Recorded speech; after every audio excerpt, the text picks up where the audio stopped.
Ladies and gentlemen, boys and girls, we're back. It's the Triforce. The Triforce podcast, yes. How are you doing, Zips? I'm How good. are you doing, Pyrion Flags? I'm doing great. It had all the build-up and then no follow-up. It was just like, I'm Good. good.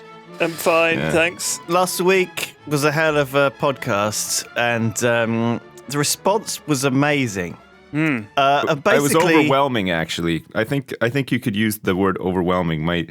My Twitter feed was filled with people getting angry. Did I accuse women of never masturbating? Did I do that? honestly, people got really angry, and it was okay. Here's the. Here's the. Here begins the digging. No, here I've got Twitter on my phone right now. Let me open some some examples of people. Okay, Yeah, set the saying scene, things. set the Noble scene. Odysseus said, I think there's a generation gap here. I'm at university at the moment, and most of my female friends and my girlfriend are very open to jacking off and watching porn all the time. To be honest, this was a bit cringeworthy to listen to, and that is upvoted a lot. Is there room in your group of friends for a guy like me to hang out with you? Is my question. Because I've never met a bunch of people who are so open about jacking off before, and I feel like this is what I need in my life. I need to have some people who not only have my back, Can you put us in touch? but can just freely talk about it, because that's like, guys talk about masturbating a lot, but they don't really talk about masturbating. They joke around about it a lot, right? Yeah. But it's like they joke around about it because they do it, but nobody People goes don't into give detail. you Like, real yeah, the advice. other day I got home and I went into the bathroom and I rubbed my dick like for 10 minutes straight. Like nobody actually talks about it like that, do they? No one gives you red hot wanking tips. Like, oh, do you No. know what's really good? I found yesterday that if you buy a microwave hot dog from Tesco and you put it in the microwave for like 30 seconds, that's all. And then you have sex could with it. singe your inner ass. That feels really good. And then you put the hot dog bit up your ass, and then you fuck the bug. Like, So we've been labeled as naive. naive when it dads comes to- who are Yeah, out yeah. of touch with modern women. This one is from Liz, who says, LMAO at latest Triforce and how sweetly naive you are all Yeah. about women. I saw that one. But then she says, love you to pieces, which is nice. But Look, women, I'm very happy to put them on the pedestal as they are beautiful creatures who never poop or do, they're all wonderful, okay? And I'm happy with them being there, okay? I don't want to know all the gory details. yeah. I like living in my dream world where they're just innocent and sweet. And that's okay? Let me have my dreams, guys. Well, look, there's another person who sent through an article from The Telegraph who's trying to dispel the myths that we created in the last podcast. And the article is about a woman with an objects fetish who has she married the Eiffel Tower. The Eiffel Tower. Yeah. First of all, that lady has Asperger's syndrome. So I wouldn't say that she is indicative of most women, or even a minority of women. She's like one of a handful of people, almost all of whom are women, oddly enough, who have married objects and are obsessed. So she's obsessed with the Eiffel Tower, and she's decided to marry it. Her first infatuation was with Lance, a bow that helped her to become a world-class archer. Wow. She is also fond of the Berlin Wall, and she claims to have a physical relationship with a piece of fence she keeps in her bedroom. So there's that as well. She's a fence fucking married to the Eiffel Tower archer. Bow riding. I'm going to be honest with you. Eiffel Tower marrying. It's not a good example. She's single. See, women are crazy about sex, just like men are, because she's like a fucking outlier. Like, that's such an unusual person. I think men are proud to be crazy about sex, though, sometimes. They want people to know about it, All right? I want to say is, ladies out there who are doubting some of the stuff we said, first of all, you could consider it a generation gap. It's true. I mean, that is certainly true. Maybe young women nowadays, 20-year-old women, are just fucking every building they come across. They're marrying lampposts. Well, we're not talking about building fuckers necessarily, though. I am. That's an extreme. Yeah, but yeah, no, it is. There's only about 40 in the world that have, declared themselves as such sort of thing. I think. We're talking about like this new, trendy, young whippersnappers who are free to explore sexuality like we've never been able to before. Like we grew up in the 80s, you know, there used to be commercials on TV that said that your dick will fall off if you touch it and stuff. Yeah. You know, like we grew up in an age where it was not okay to masturbate, okay? Yeah. Like, AIDS had just come out. We just come up you with got AIDS. hairy palms as well. If you do it too sexual much. education at school never touched upon masturbation or said that it was okay. We were told not to do it at Never school, touched upon touching yourself. It was just denied that it existed when we were growing up. So which is weird, but you know what? what? And I think that led to the fact that the whole fucking the 80s and the 70s apparently was just stocked with pedophiles. Now that we read about that period in the news. Yeah, but they were not just telling kids about sex. It was just like all the pedos were just running rampant. This is one of the reasons you have to tell kids about sex. All right. There was no pedophile education back then either. So when crusty old man Herbert asked you to come over and mow his lawn with no shirt on, like in the 80s, you'd be like, oh, okay, sure, Mr. Herbert, no problem. I should be over here touching myself. It'll keep me cool. You're right. It'll keep me cool. It's hot today. You never thought twice about it. But nowadays, everybody's like their pedo radar is just like so finely tuned. You know, Pedo. Like, you say anything to anyone, and they're like, "Is this man trying to fuck me?" Well, this is literally how it Will is. this man though. fuck me? It is the modern day boogeyman, isn't it, of our time? Well, yeah, but as it turns out, this boogeyman is real, and if you don't keep a check on it, it fucking happens. I mean, it does. Yeah.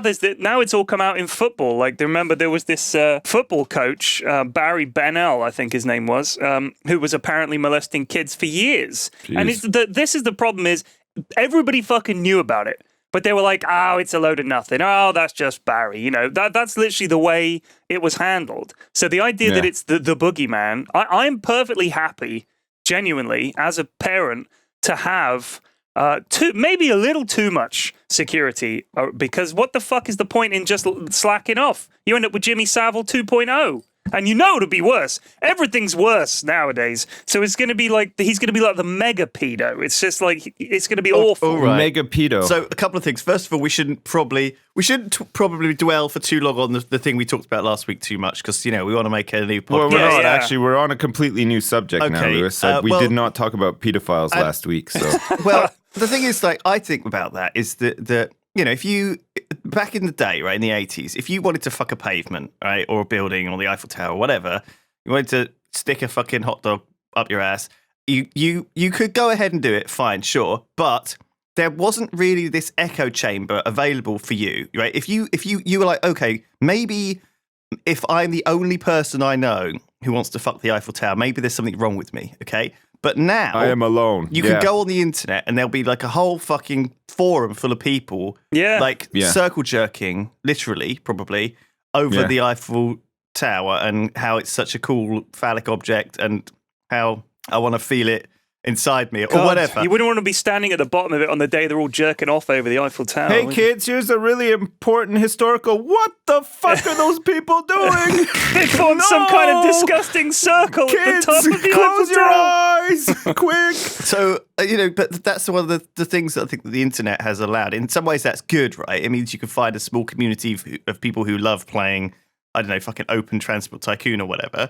But at the same time, you know, I think that's healthy. I don't think you want to be out there finding people who like to fuck dress pavements. up as dinosaurs and, you know, fuck each other on fuck each other. skateboards. Previously, people would have been ashamed to broach that subject with someone. You wouldn't go up to someone and say, like, you'd be down the pub with your mates and say, does anyone else here like sexualized drawings of aeroplanes? And imagine an aeroplane with a big cock fucking another aeroplane with a giant vagina.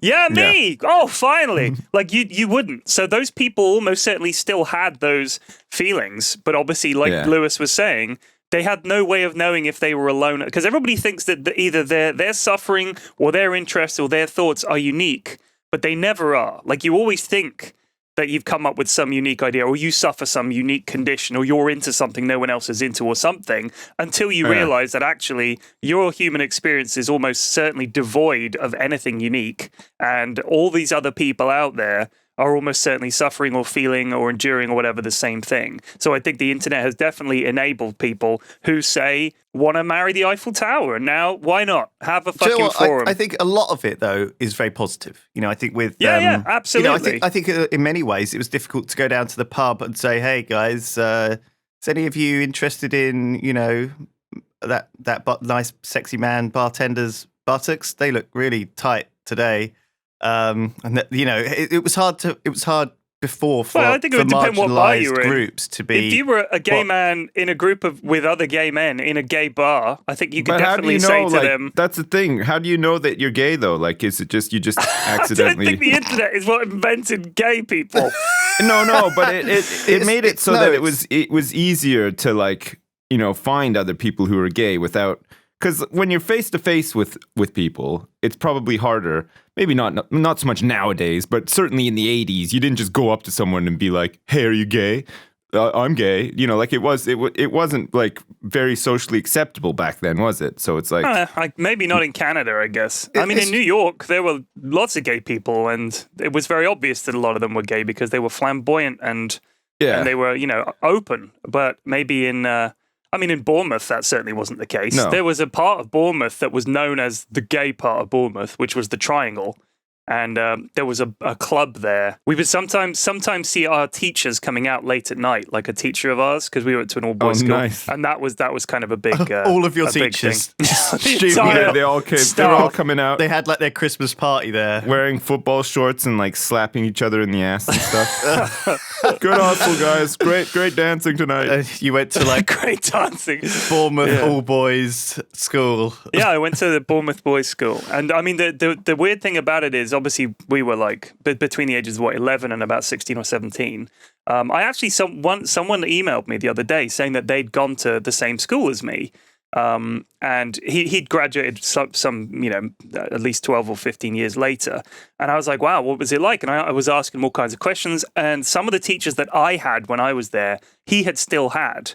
And they were exactly the same. Like Mr. Spencer, the Latin teacher, who was extremely camp, very obviously so, but nobody really commented on it. We didn't really sort of know. The only people we knew 100% was Mr. Hill, who of course we called Handbag Hill, because he was so flamboyantly homosexual and camp and literally sort of did the limp wrist stuff and everything like that because, he was perfectly comfortable being gay in a boys' school, and there were so many other gay teachers there. It wasn't a problem. Right. But it was just one of those things that we sort of knew it was there, but we didn't make anything of it. It was still, for most of the teachers there, at least half of them were probably gay, it now turns out. But looking back, Mr. Dimmock. No, I'm serious. Mr. Dimmock, our maths teacher, would recline on the desk like a Roman god, sort of lying there, and say, open your exercise books, boys, and stuff like this. And we just thought he was a bit fruity. We didn't think anything of it. It's not like we teased him or bullied the teachers like we did with some of them. The ones we bullied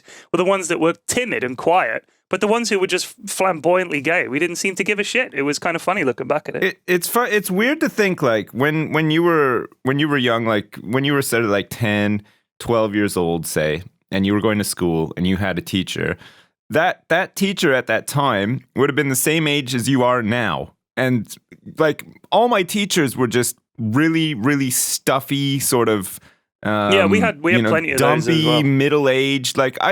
I'm dumpy and middle-aged as well, but not so much so like them. I don't think. I don't think I'm anything like my teachers. They almost seem like gray people. Everything about them. They just seemed old. It was just really weird. I don't know whether that's the job that's ground them down into that, or whether they started like that though. Because I always thought, I've got a few friends who are teachers, quite a few friends who I went to school with who are teachers, and they're very happy people. They're very vibrant people, and it's a very nice. People say when you look at jobs and happiness from people's jobs, teaching is one of those jobs which is actually.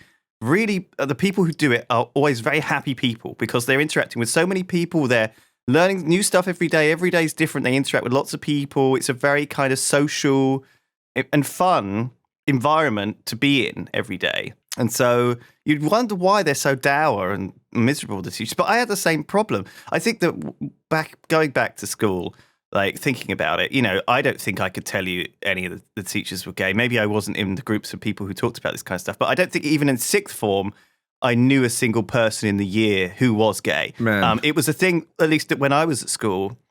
So I left school in 2002, went to university, and I went to school. And I went to university. The first year of university, I was in residential halls, and the guy in the room next to me was the most flamboyantly gay guy I'd ever met. Okay, right. And he was unbelievably ridiculously gay. And we talked a lot. That's how I feel about you. We were like next to each other and stuff. And he said, I was head boy at my school, but nobody knew I was gay. And he suddenly like switched personality, and he was like just all posh and normal and like totally straight. And then he went back to his voice that I knew him as, like the gay, just flamboyantly gay guy voice, and was like, I just was, I was just uncomfortable being that at my school. It wasn't accepted. I don't know how much that's changed. Okay. Well, I mean, in the 80s, we had one teacher in the school who was openly gay. Mr. Hubbard, and he was our English teacher. He was the coolest guy, and he was the best teacher in the school, hands down. Like, I honestly, he was the teacher that I look back on now as being like the absolute best teacher that we had. Absolutely brilliant. And for some reason, it was a big problem for a lot of the parents that he was a gay teacher. Obviously, at an all-boys school, a lot of parents were thinking, oh, he's after the kids or whatever, but he was the only one that was openly gay. All the other guys that were obviously gay, now looking back, genuinely obviously gay, they never came out. And that was what it was fear of the parents. And I think maybe times have changed, and maybe nowadays parents wouldn't give a shit so much. But back then, they really, really did give a shit. Like, I'm it sure was a big problem. I'm sure there were a lot of guys because I went to an all-boys school as well. We had 150 guys. I knew a lot of them, really well, actually, no. Right. But I'm sure they knew that they were gay by the time they left sixth form. Yeah. But none of them were open about it. No, there were no openly gay pupils at all. None. I honestly don't ridiculous. give a shit what my kids' teachers what their sexual orientation is. No, I don't need exactly. I don't need to know, and I don't give a fuck. Just don't even tell me. I'm not interested at all. I don't care if my son's teacher is gay or not or whatever. Just get on with it. Yeah. Teach him how to read and do math. And, he'll come home and watch TV and do his thing or whatever. That's fine. I really don't need to know if somebody's gay or not. It has no impact on my life whatsoever. Yeah, for some parents, it's a big thing for some reason because they're prejudiced. Man, I had some weird teachers at school. I know that everybody's had a couple of teachers that are a bit eccentric or a bit weird or whatever, but I seem to have had a lot of them. My sixth grade teacher was okay. This well, this woman. does explain a lot about you, Sips, that you were formed by a series of weird people. She's this woman who had a really big protruding a gunt. It was huge. Okay, it was really big. Right. And she grunted all the time. I don't know, like a tennis player. Yeah, really loud. She'd be like, "Okay, class. Okay, we're gonna look at Tom Sawyer today."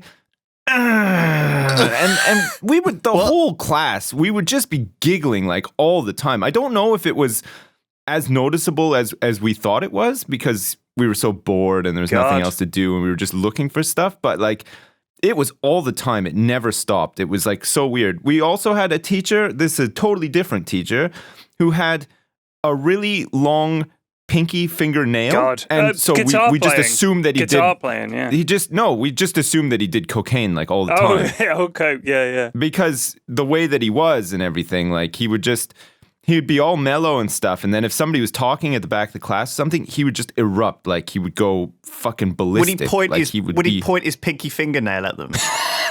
Yeah! I don't remember. I don't remember if he ever did it, but then we had another teacher who had braces. She was a middle-aged woman who had braces on her teeth. Anytime, remember those overhead projectors, the ones the big boxes with the glass and the light inside it with the arm on top? She was our math teacher, and she'd be writing equations or whatever on this thing, the overhead projector. And every time she would say pi or anything with a P, she would spit all over the laminate. Okay. And you would just see these big globes of like spit up on the projector because of her braces. Like, Oh God. we had so many fucking weird teachers. We had a supply teacher who literally we never learned anything from because she could never get a word out. She was just like this big woman with a big pimple on her nose, and we actually just called her Mrs. Pimple Nose, like to her face and everything. So inventive. It was so fucking mean. Kids are And we mean. like, Kids are mean. guys, don't worry, Mrs. Pimple Nose is here today. And like the whole class would just be laughing and like talking and ignoring her, and she'd just be like, class, and it was just like bedlam. Like nobody fucking listened. Like it was crazy. I really Yeah. just felt sorry for those teachers who just can't control class. We definitely had our fair share. Yeah. And it's one of these things that We made one cry one time. It I wasn't know. Mrs. Pimple Nose though. She was rock hard, man. She was not gonna cry. Like, but one actually had to leave the class and cry, and then the principal had to come into our class and be like, "What the fuck are you doing?" And then and actually a teacher we had was one teacher. I think he was like a bit like you guys were saying. Like he was very sort of outwardly gay, although I don't know if he ever sort of told everybody that he was gay, but like I think he was clearly gay. But he was very sort of like, I don't know if he was like used to be a drama teacher or something, but he was very sort of like emotive, and he had this like loud voice and stuff. And one time my friend Joe Stewart. was in the bathroom. Okay, he was in the bathroom, and this guy George came in, and it was just one of those situations where this guy George was like, people picked on him, but we were just ignoring him or whatever. And then he was mispronouncing a teacher's name, and not on purpose. He was just like he always mispronounced his name. And my friend Joe just like fucking lost it. He was like, "It's not Mr. Foutu, it's Mr. Foutu, you fucking asshole!" Like he just went fucking crazy. Like he just started screaming at him and just like sort of. And George was like almost crying and stuff. God. And this teacher came in and took Joe into the class, like pulled him in. He was fucking super mad. Pulled Joe into the class in front of everybody. And literally for a half an hour, this teacher was like swearing his head off. He was like, "You don't fucking talk to somebody like that, saying fuck you and fuck this and fuck that and everything." And like, oh my God, the whole class, we had to sit there and watch this. And literally everybody was like red in the face, like crying, like holding back laughter sort of thing. And Joe was just like mortified. And this teacher was just like, every second word was the F word. It was insane. It was so fucking funny. But like at the same time, we were all scared because we thought he was going to murder us because he was like so angry. But it was surreal. I know it was that feeling. Just fucking surreal. Sometimes the emotions sometimes ran high, and I think that does cross your mind when someone is like going apeshit, yelling at you.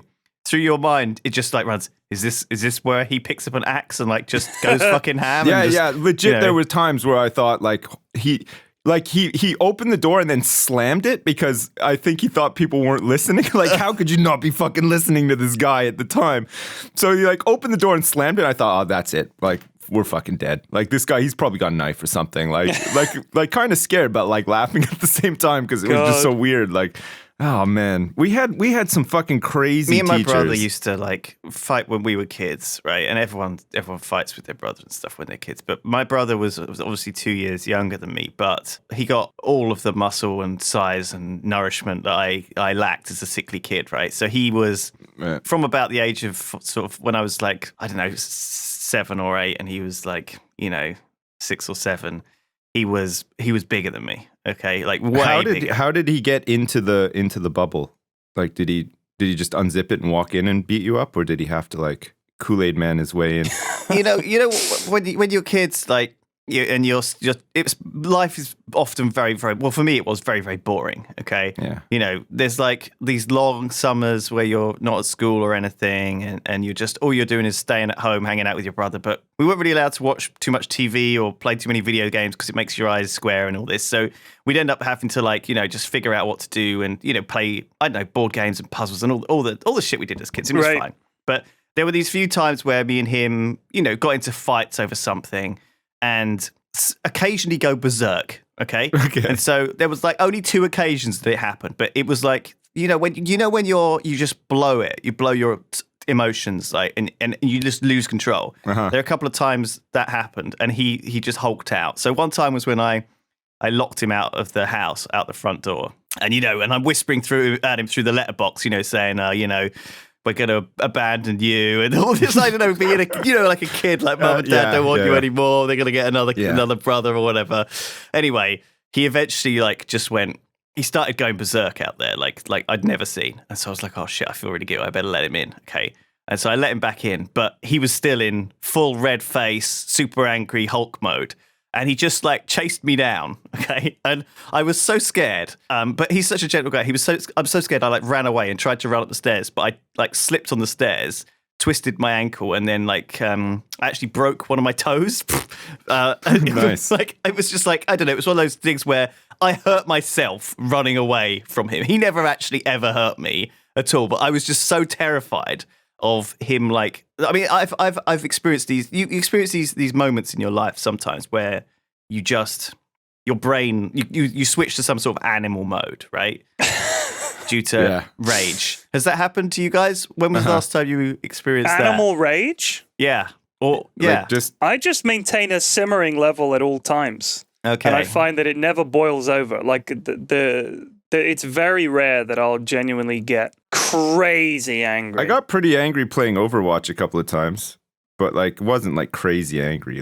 Yeah. I don't bottle it up. I've never pinned somebody down on the ground and punched their face so much that it became mush, in rage. And no, I don't do that. Looked down after and started crying. You don't or quite know. like that. You don't quite know what you're gonna do until it happens, though. Too. Oh wait, yeah, no, that has happened a couple of times. Yeah, there are times when it happens, and it's I mean, I've gone berserk a couple of times at people, and it's just I feel really kind of whoa, what it was almost like an out of body experience. What kind of things did you do? Did you throw something? Did you slam a door? Me? Oh yeah. Punch a wall? Throw things. I slammed doors and stuff, doors, and but I mean, I've actually. I have been in fights because I've been so angry, and that was within the last 10 years. 2 weeks. Oh no, 5 minutes. Bournemouth lost, and no, but it was weird because I was quite sort of traumatized by how angry I'd been. I didn't seriously hurt anybody, but it was weird because I almost felt like I didn't know who I was in that moment. Exactly. That's exactly what I'm talking about. It was disconcerting to think that people can get that angry. And I'm not a violent or angry person generally. I'm very chilled out. But for whatever reason, on these two occasions, I was pushed to the limit. And it's weird to think that people do have those limits, even people who would think that they wouldn't do it. I think the scary thing is, like you said, in that moment, you don't know what's happening. It's a totally surreal and new experience for most people to be in a fight, and it's very disturbing. A thing in your brain takes over. It's like a very sort of a prehistoric sort of thing takes over in your brain. Yeah, I think when you get to that point. But you remember every detail. Every single detail. It's really weird. You remember it for the rest of your life as well. There's a couple of moments when I just lost it, and it's wow, I can't believe Yeah. I sort of I don't feel like. I'm glad in a way that I wasn't physically violent or anything like that, just kind of ranting like some sort of madman. Yeah, I don't think I've ever actually been in a fight with somebody before. I've been in a verbal fight with people before, but I've never actually been in a fist fight before. I started it. I started one time, it, which was weird. I got beaten up one time by 3 guys, but Jesus. It was my fault. Well, it was late. It was 3 a.m. We were in a park. And I was calling them cunts for no reason, and they beat me up. My friends just sat there and watched as well, which wasn't the best either. But that's the only time that's ever happened. I was a bit drunk at the time too. Yeah, but otherwise, I've never actually had a full fight before. I've never actually been in a fist fight. It's not fun.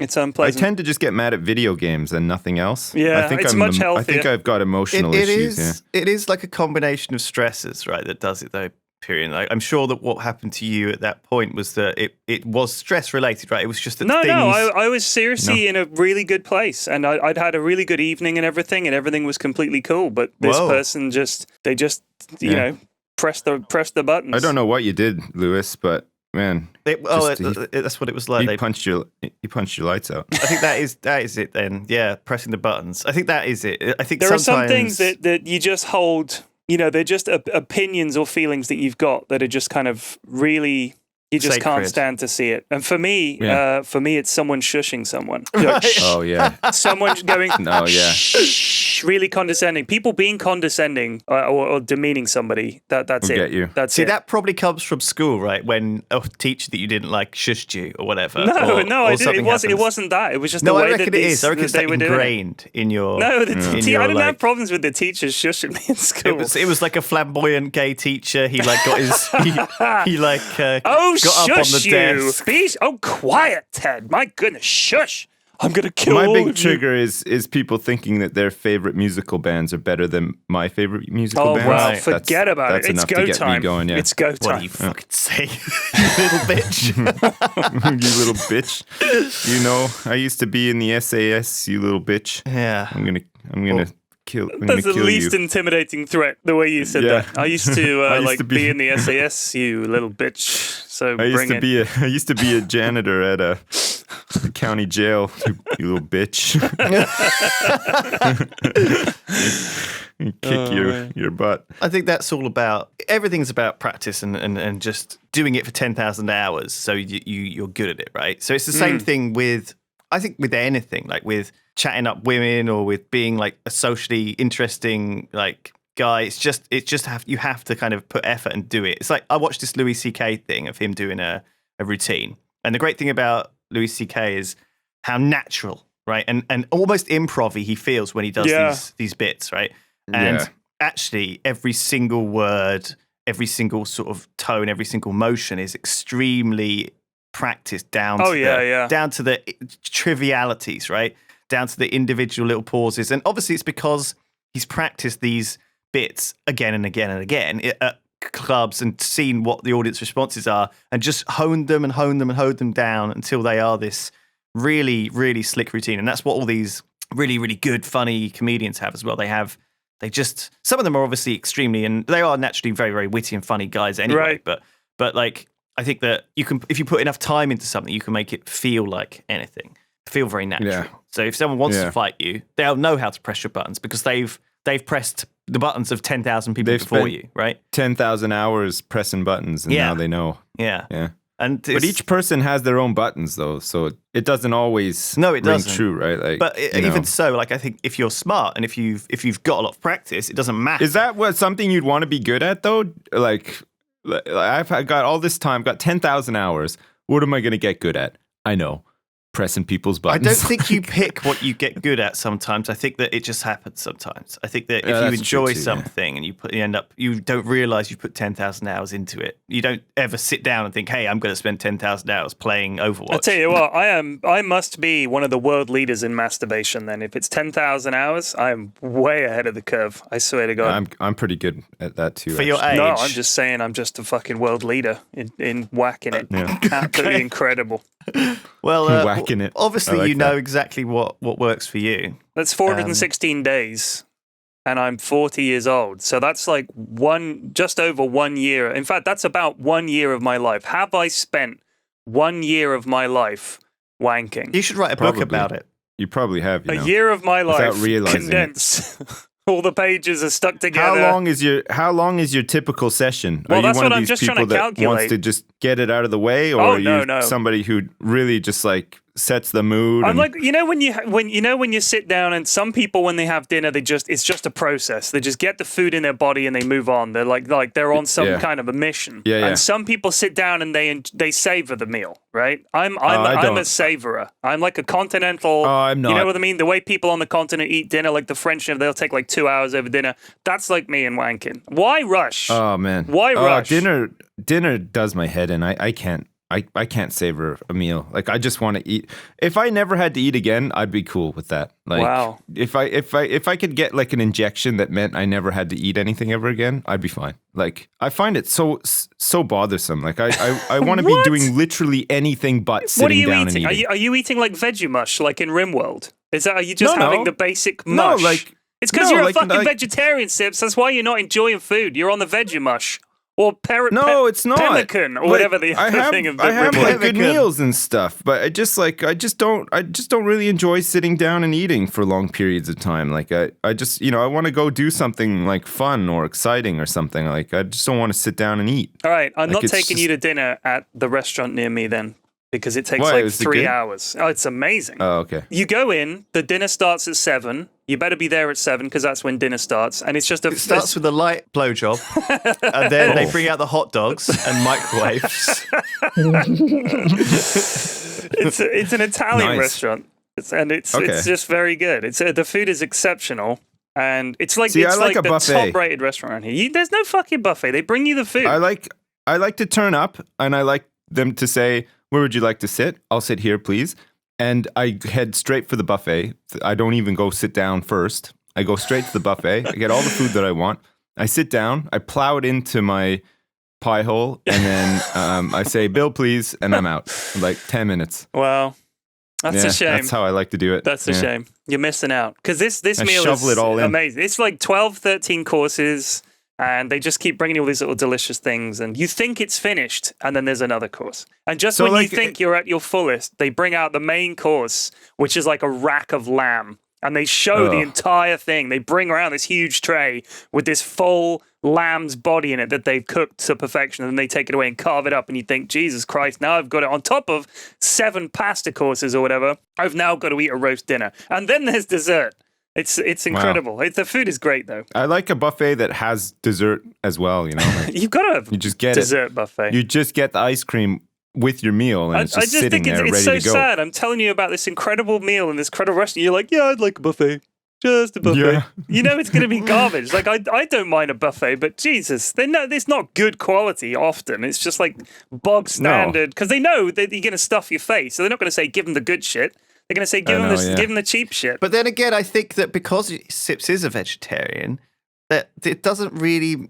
I think cheap meat is obviously bad, but True. vegetarian food is very cheap. Like it's very simple. It's just like easy. It's not. When I do my shopping as a vegetarian, I realize that it costs about half as much because I'm just not buying all of this meat. Meat is and expensive. It's true. all the It stuff. is super expensive. So I yeah. don't know. I don't know for a veggie. Basically a Sips at a buffet is like you go and help yourself to a big old scoop of rice, and then I don't know. Get a slice of pizza. I mean, it's like it's not. Oh, it's pizza not kind buffet is incredible. Yeah, it's always funny going to like these places with Sips in Vegas. We went to this sushi place, and we order the omakase, which is bring us whatever chef's choice kind of thing. Bring whatever you want. Right. That was like a $400 sushi platter. It looked like a work of art. It was insane. It was, And here I am with a fucking bowl of ridiculous. steamed rice and a beer. So Sips is like, I'll just have a big bowl of rice, and they're like, well, okay. so Sips just sat there eating all this like slightly scented rice while we were just eating like the was most nice, though. crazy fucking shit ever. Yeah, it was pretty nuts. Oh, it was madness. It was like imagine the way I would imagine it is imagine like back in Henry VIII days, right? They would bring out like this roast boar, okay, Right. with like a fucking apple in its mouth, Apple and it would in be its mouth, glistening, and it would be surrounded by like bananas and apples and like fucking all colourful, like super, but almost like some sort of plastic thing you'd see them in Hollywood movies, right? Just ludicrously overly colourful. Imagine that, but sushi. It was like a whole fucking fish formed out of like slices of tuna and salmon, and it had like a bit of raw lobster and like a crab with like fucking. It was crazy, and it was nuts. Yeah. It was fucking amazing. Vegas, man. Even Well, I thought it was nuts. It was and crazy. and it was all stuff that I would never eat as well. But God, I've still never been to Vegas. I've been wanted to go for such a long time. Never been to Vegas. it's a crazy place, Vegas. It's fun. I don't know. It's weird. It's like a Disneyland for adults. Yeah, it does strike me as kind of crazy, You honestly. should come with us to the next one and this BlizzCon when we go. We'll probably go again, won't we, Sips? Maybe, yeah. We'll have to see. Fucking BlizzCon, man. I like BlizzCon and stuff, but man, I'm pretty salty about Blizzard recently. Why? What'd they do? I'm just not happy with their games right now. Like, I don't know. I don't know. We get a lot of. This is the same thing we get with Blizzard year after year. We end up playing only Blizzard games. We play Yeah, and Hearthstone then and getting Overwatch really fucking salty with and them. WoW Yeah. for a month, and we then get salty when we can't play them all day, every day. It's like, okay. But yeah, it's a funny old thing. I just remembered there's that classic Japanese word, right, for the period of like sageness. I think it's called Kenja Taimu or something like that, sage time. Which is like that moment after a post-orgasmic period when a man's thoughts are no longer impaired by his sexual drive and he can think clearly like a sage of clear mind. Right. Is that why I'm so clear-minded all the time? Or in the words of Lil Wayne, it's like as soon as I come to my senses. Yeah. Okay. Not busted. I'm thinking clear. Sorry, this is just like a callback to now. the wanking conversation. Yeah. Lil Wayne. I was like, Of course, need to yeah. like lower the tone of this podcast a bit. I don't think Lil Wayne is as eloquent as that, though, Lewis. Like, I think there's more slang involved. But that's what all those monks that Lewis is always going on about Zen mastery. That's what the Zen guys, they're going up and saying, like, the guy's going up to him and saying, what is the meaning of life, Buddha? And he's just like, I wish this guy would fuck off so I can have a wank and get my mind clear and achieve Lil Wayne levels of mind mastery. Of clarity, yeah. So he gives him a question to go and ponder. He's like, fucking, why are they called vegetables? Go think about that shit. And off the guy goes. He's like, what a weird question. Why a vegetable called vegetable? Like, what the fuck does that even mean? So many people like the buffet. What is it? What do you start with at the buffet, the pizza or the sushi? Go think on this, young acolyte. And off they go. Meanwhile, the monk's like, under that robe, under that big flowing robe they wear, he's wanking away so we can achieve Zen mastery. Maybe that's the thing, yeah. Like to achieve that clarity that you need of the mind, when they go off and they think about it, thinking about the vegetable, and then they're just like, I could fuck that vegetable. The shape of that vegetable that I'm thinking about reminds me of something that I have on my body that's shaped similar. Maybe I should masturbate and get clarity here.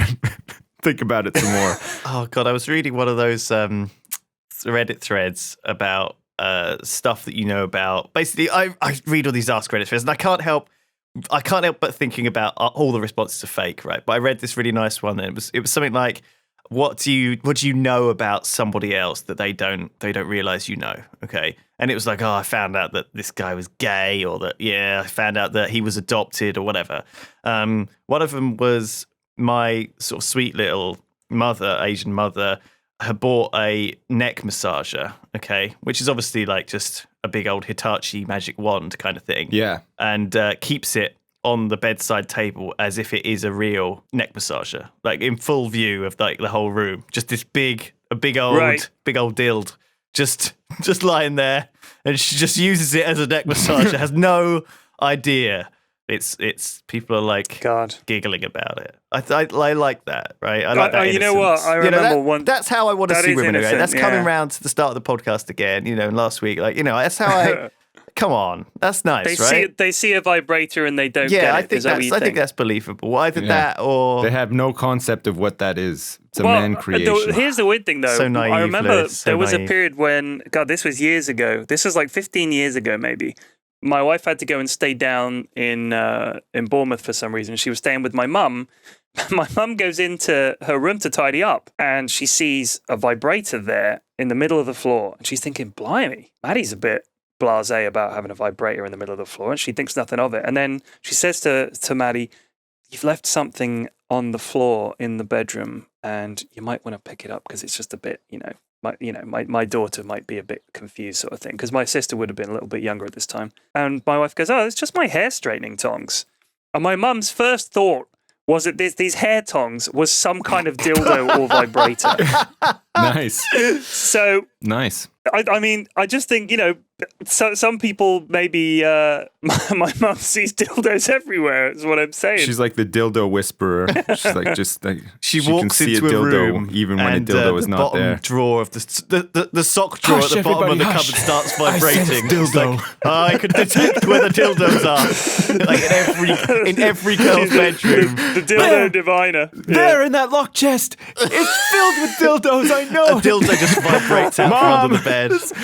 We opened the chest, Mrs. Flax, and it's filled with hair tongs. Not dildos. She's like the Magneto There's just a of lot of neck dildos. massages in here. I don't know what you're looking for, but She can summon them to her like metal, like forks. All these dildos come shooting towards my mum. She's just there. I have total command of dildos. They all attach to the tips of her fingers. She's just got these big Freddy Krueger hands with dildos. That's super creepy. That's the image. Nice. Thank you, Sips. That's totally killed my boner. Creepy. Man, we spent a lot of time talking about dildos and stuff last week. This week we've talked about dildos a little bit as well. Teachers. Does anyone have anything unrelated to dildos that they want to mention that they've done recently, or have you been outside much? Oh, I have got something to talk about. This is a problem. All right. Hold on. Let me take a drink of squash. Hold on. Got to lube up before you go in. Two issues here. Okay, this is two issues. Okay. So, I mean, I'm like the stay-at-home parent for both my kids, right? I'm looking after them all the time. I'm taking them to school and stuff like that. Yeah. And most of the people in the playgrounds are very normal people. They're not. They have normal jobs, normal lives, and all this kind of stuff.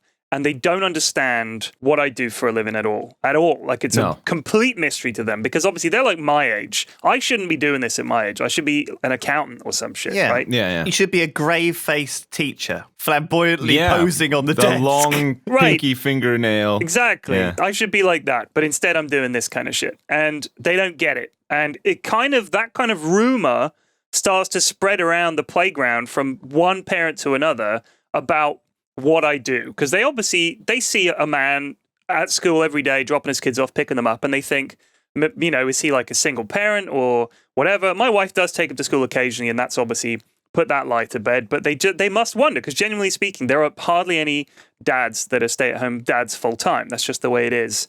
It does happen. Obviously, I'm one of them, and there are a couple of others. But most of them still go into work a couple of days a week. The kids have childminders and stuff.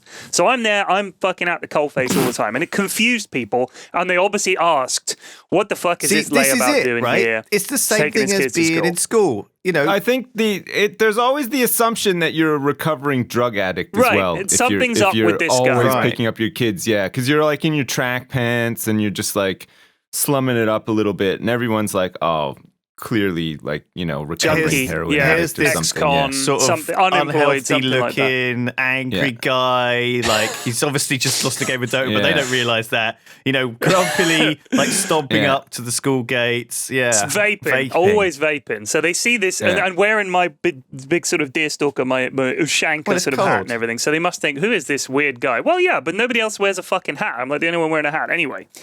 So that's bad enough, but I don't care. Occasionally they ask these weird questions about it, and I indulge them and everything. And then the other day I'm dropping my kid off, and the teacher pulls me aside and she says, "So I've been talking to your daughter, and she said that you play video games all the time." And I said, "Yeah, I do." And she basically was questioning whether I was looking after them. How could I play video games and look after my kids at the same time?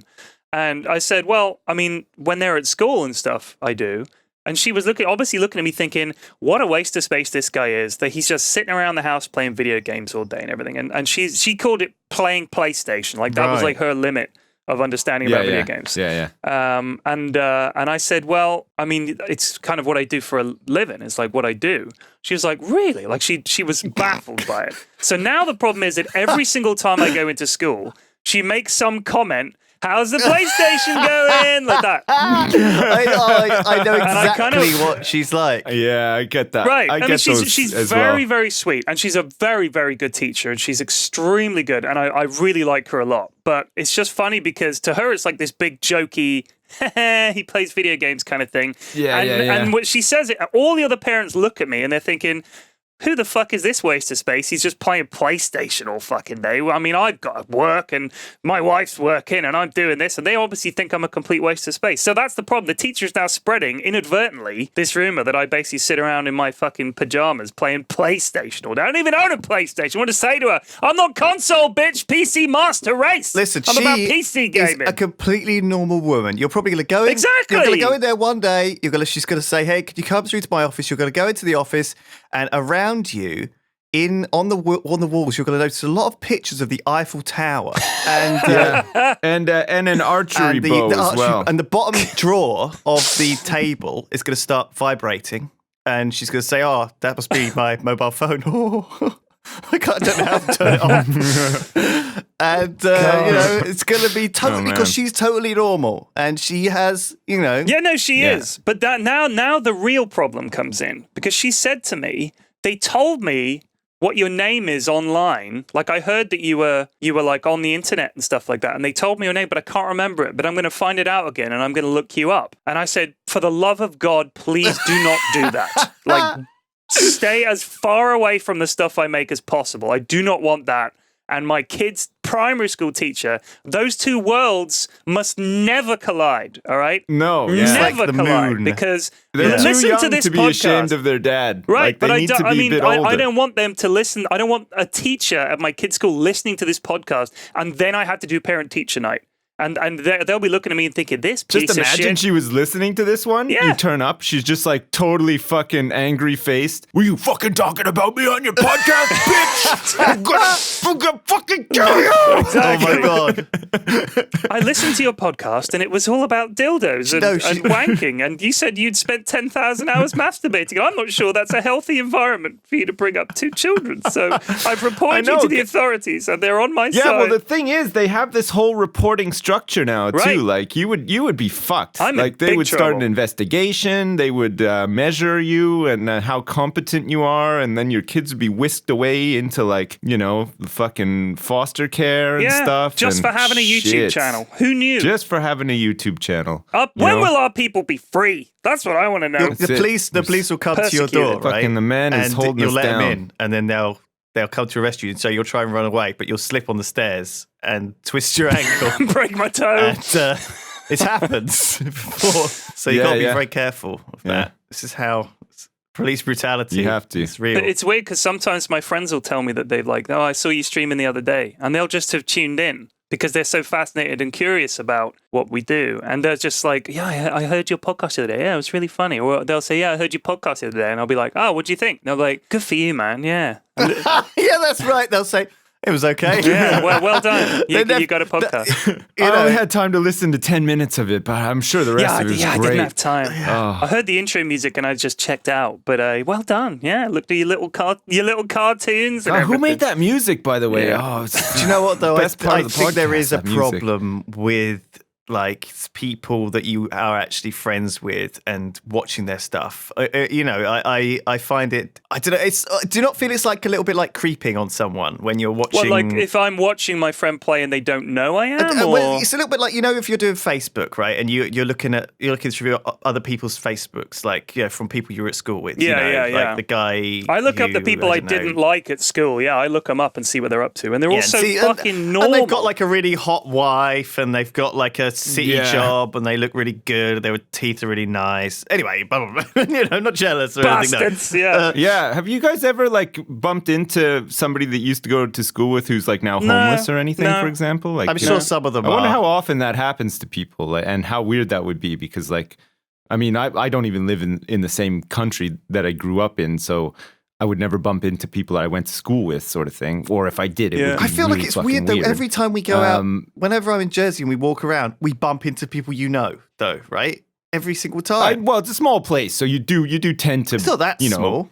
I've worked at various places and stuff, so I know like quite a few people, and the odds are that you're just going to bump into them from time to time. Like it's it's not that small, I know, but like everybody needs to go to like town at some point.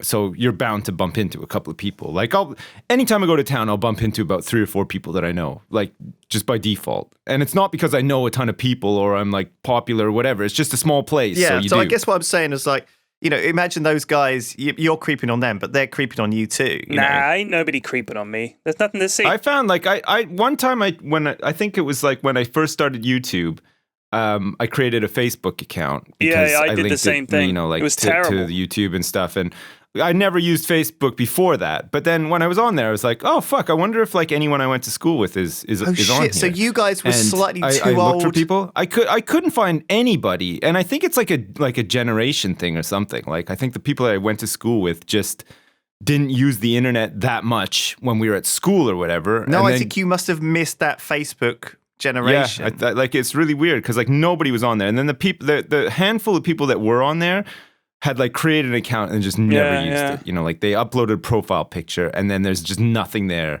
Like they're followed by the other handful of people we went to school with who were all in the same boat, just like had never fucking used it for anything. Like I think like one person had posted like a couple of pictures of them and their kids, and that's it. Yeah. Like, and there was nothing But I else. think that's so like it was hard to like know what people were up to through that because nobody had signed up for it. Like I it think was that's just the so thing weird. that a lot of people of our age use Facebook for, is just posting pictures of their kids and stuff. But I know people who use Facebook like all the time. Like they're just on it all the fucking time, and they're talking to their I know, friends. like what.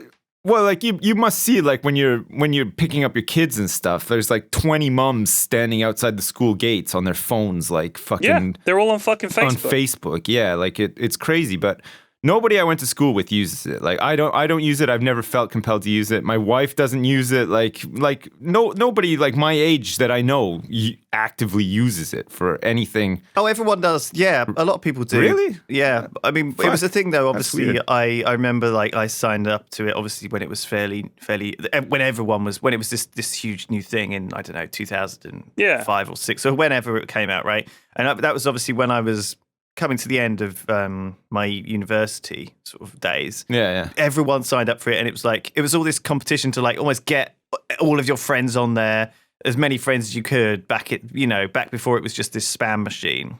And you just added all these people Yeah. from school that you didn't really like or whatever, just because you might as well, and you knew them all. And I think that's literally how my Facebook page is. That's still. funny because you were still like in school when it came out, so like it would have been a bit more relevant. But like I think when most of the people that I'd gone to school with, Well, no, and stuff I was at were uni, done so it was school. like I hadn't spoken to half of these guys in like 3 or like 4 same years. though, like university, college, like all these people would have been done that by then, probably married or something, and probably had kids by the time, and then just maybe never used it. I don't know. It's just really weird. I went on Facebook the other day, right, for like the first time in years and years, and because I originally, like, my Facebook kind of got abandoned because when I started off doing YouTube, I thought, I'm just going to accept. I started getting like inundated with friend requests from people on Right. YouTube, so I ended up just accepting them all, and I went up to like 5,000 friends or whatever, which is like was the cap or back then, and it was like almost a way to like promote and try and get some traction on YouTube to get started. Yeah.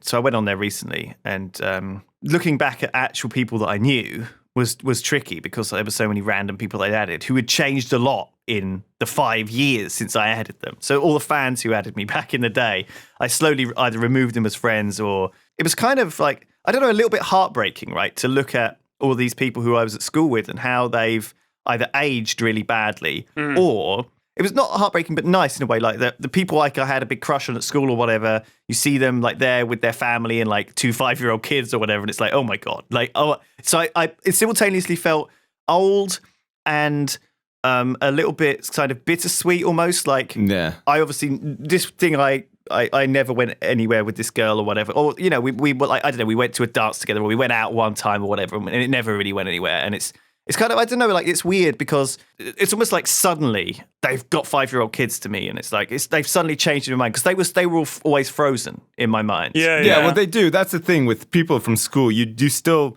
like, when I think of people from school, I still imagine them going to school. It's just that I'm not going. But, like, I could go to my old school and they'd still be there, sort of thing. Like, they are sort of frozen in time, aren't they? And you remember all this stuff, like you remember things that they did or what they were like at school, and that's your enduring memory of them. But when I think Yeah. of, like, when if you meet them now, they're like completely different people. Like, I've met Yeah, people yeah. who had a really bad time at school, and you think, man, they must just be broken people. And they're not. They completely got over it. They got over school, and they're just completely fine. And you're Yeah. like, wow, I thought you'd be just as sad and fucked up as you were at school, but here you are, like a perfectly ordinary person. You're just fine. It's crazy. I think in a way, weird, yeah. it was. There was just one girl particularly, I think, and it was a bit strange because I just thought I recognized her and I was like, oh man, because I obviously had a crush on her at school and blah blah blah for a long time, and it was so bittersweet and sad, but also nice to see that she's like is obviously really happy and doing really well, and it was like.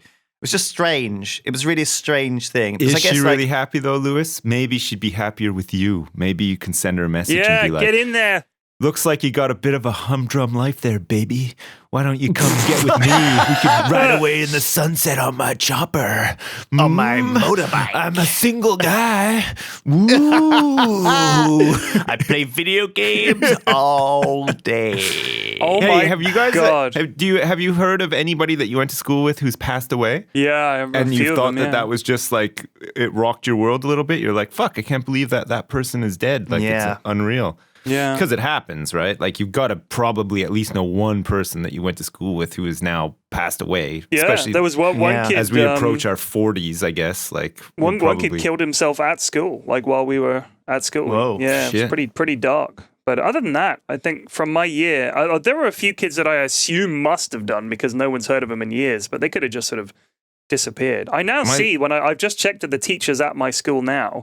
And a few of them are children of teachers who were at the school at the time and were students at the school at the time are now teaching at that school, which is quite cool. Oh, That's pretty. Yeah, that's crazy. I thought the obituary for one of my like sort of primary school teachers passed away, and all the way up until he passed away. I think he retired a couple years earlier, but he'd still taught like at my primary school the whole time. And he was like just that's what he did, and then he passed away. He was a pretty nice guy too. Pretty sad, but like, you know, that's life, I guess. I mean, one of my friend's sisters died in class. She just like had an aneurysm. Oh my God. That was it. She's just dead. Yeah, it's crazy. She was only like 16 years old. It was nuts. Well, to lighten it, there's a teacher at my old school now whose name is Cornelius Swanky. he came back from the grave. That is a hell of a name. was Cornelius Swanky. that a deed poll thing? Like, No, you just there's a thing called Rate My Teachers. Capri Gorbelchuk. That's her name. Capri Wow. Gorbelchuk. What are you saying? Stop jabbering. These are names. it's a name. Are It's these not names of even your deed polled teachers? either. They're just like legit names. Three of these teachers there were kids at my school when I was there, and now they're teachers there. Mr. Marshy Boo. These aren't real names. They can't. Mr. Marshy Boo. Yeah. Isn't that like a sex nickname for someone? I don't know. Mr. Marshy Boo, I'm ready. Bring the model of the Eiffel Tower with you. Bring that slab of concrete and your bike in here. I'm ready for you, Mr. Marshy Boo. Okay. Wow. I think it's time to put a bookend on this one. Okay. Do we have a bodega this week? We do, yeah, if you'd like it. Okay. It's. I'd like to first of all apologise for my Scottish accent in advance of this. What? No, Can no. we get before we Remember- start the bodega? Can I get just a consensus or a reading? Yeah. I saw Rogue One and liked it. Any thoughts? Yeah, I enjoyed it. Yeah, it was all right. Yeah? Yeah. Lewis. It was fine. It was fine. Okay. Yeah. All right. I enjoyed Proceed. it. Okay. Bodega. Part 11. Fuck. Baru, you better come up here, said Bodega, clicking the intercom off. He sat stiffly in his seat on the bridge of the Disco Volante, drumming his fingers on the chrome tabletop at the captain's station. A door hissed open and Varu stooped to enter, his metallic hands clasping the door jamb. Are we nearly there? Asked the droid. Yup, said Bodega, indicating the viewport. There it is, Tartania. A vast tartan sphere filled the screen, its ice caps extending almost to the equator of the world, but the bold tartan colors of the continent still glared through with menace. Madre de Dios, whispered Varu. Its head grew slightly paler, and Bodega thought he noticed a slight tremor in one of its legs. Okay, Pard, let's suit up. If we want to get where we're going in one piece, we better look the part. A few hours later, Bodega and Varu exited the Disco Volante and strolled down the ramp into the spaceport. The bitter wind tore into them and lashing rain stung their faces, but the overwhelming stench of deep-fried food was the real acclimatizer. My lord, said Bodega, retching. Stay strong, said Varu, clasping Bodega's upper forearm. What? What about the voice chip? Remember? No, you said you wanted him back the other way, so I put him back the other way. him back, but there's no story to explain why he's back. You don't need it. You don't need it. Bodega just turned it off. He preferred the old one, all right? It's Okay, just an good enough. interstitial. Okay. I like how Sips is like leaning back in like a dad armchair. Hey, shut up a minute. This is Wait. how I like to enjoy my bodega. Wait, you Jeez. fucked up. You forgot to send his voice chip back. All right, can we Oh continue? my god, do you know how he's getting Larry? He's getting like an entitled fanboy, isn't Yeah, he? he He's like, just- this is like someone in the cinema who's like, oh, that's not how he stands in the Star Wars. Exactly. All right, so, stay strong, said Varu, clasping Bodega's forearm. Varu's voice chip unit had been replaced by Bodega some weeks before. I'll add that in. Okay, Bodega good. nodded and puffed out his chest, but the biting cold made him feel tiny and helpless, and he noted that however hard he tried, he shrank and cowered in the face of the brutal climate. What didn't help was that he was wearing nothing more than a t-shirt and a pair of jeans, but a coat was a death sentence on Tartania, and with these winds, a hat was impossible. Bodega turned to one of the station hands milling about, drinking a can of spatial brew. Ori, he said, the most friendly and formal greeting possible on this world. Ori, pal, what's going on? Said the man. Looking for a friend of mine. Name of Big Rab, said Bodega. I will fucking Hades after someone. I didn't care about a big rab. Now get to fuck, said the man. His ginger hair and beard frozen solid with ice. Bodega realized he had no idea where Big Rabby was, and that nobody on Tartania would ever help. Their culture forbade friendliness of any kind. After meandering around the major cities of Glasgow and then Edinburgh for a few days, Bodega and Varu were exhausted. They'd been in countless fights and had the injuries to show for it. Varu's left arm hung loosely at his side after a pack of wild Neds had cornered him and Bodega and beaten them senseless. The fighting skills of the Tartanians were undisputably the best in the galaxy. But when combined with their daily ration of 15 cans of spatial brew, they also became irascible. Every cab driver, shop worker, and elderly person they'd spoken to had responded with violence, and the two interlopers were so cold they could barely think. Bodega, it's hopeless, said Varu. There's one place we haven't tried yet, Parge, said Bodega wearily. No, please, Varu begs you, said Varu, looking as anxious as a faceless droid could. We're going to the meanest, roughest place in the sector. We're going Dune the pub, said Bodega, squinting up and taking one last look at the cold star of Titania, which itself almost seemed to be scowling at them. The pub, the only one left in Tartania thanks to the world's shattered economy and tendency towards violence. All the others had been burnt to the ground or shut down thanks to the death at 23 due to heart disease of all but a handful of Tartanians, making them unsustainable as businesses. But one had persisted, run by the fearsome Mad Donald. So terrifying a combatant was he that even the people of Tartania didn't mess with Mad Donald. The pub was the one place a man like Big Rab could hide out indefinitely from any lawman or assassin. Bodega was neither, but he was something worse in the eyes of the Tartanians, a southerner. There was no south in Tartania. The poles of the planet were aligned in such a way that only north existed. Taking a cab into the center of Glasgow, Bodega and Varu approached the pub with intense trepidation. Be ready to run, hissed Bodega, shivering so badly he felt he might dislocate something. The door to the pub was almost off its hinges, and every window was boarded up. As they entered, the entire place went as quiet as death. Seated on small stools were the biggest, ugliest, meanest collection of pure scum imaginable. No inch of flesh went untattooed. No face held a morsel of kindness. Blood stained the carpet, and teeth were strewn about like party favors. Bodega steeled himself and approached the bar, slapping down his money and making sure to use coins instead of fancy banknotes, which would be seen as an attempt to show off wealth. Ori, 2 spatial brews, pal, said Bodega. Behind the bar was Mad Don himself. He stared into Bodega's soul for what felt like weeks, but was in fact just 15 minutes. Bodega knew not to move, not to break into a sweat or blink. He must maintain eye contact with Mad Don and show no fear. Mad Don finally moved, slowly pouring the drinks and taking the money, baring his teeth as he did so. Bodega was now stuck. If he stayed at the bar, there was every chance one of the other patrons would approach and order a drink of their own. And if a single molecule of that drink was spilled, Bodega and Varu would be torn limb from limb. It was too risky to stay where they were, but turning back around and facing the stares of the Tartanian braves assembled here was a bridge too far. Yet they had to find a seat. Too late. Yous 2 bastards of the bar, said a voice behind them. Hold on a minute, I can use. Bodega's blood ran cold. Mustering every bit of strength he had left, he turned towards the speaker.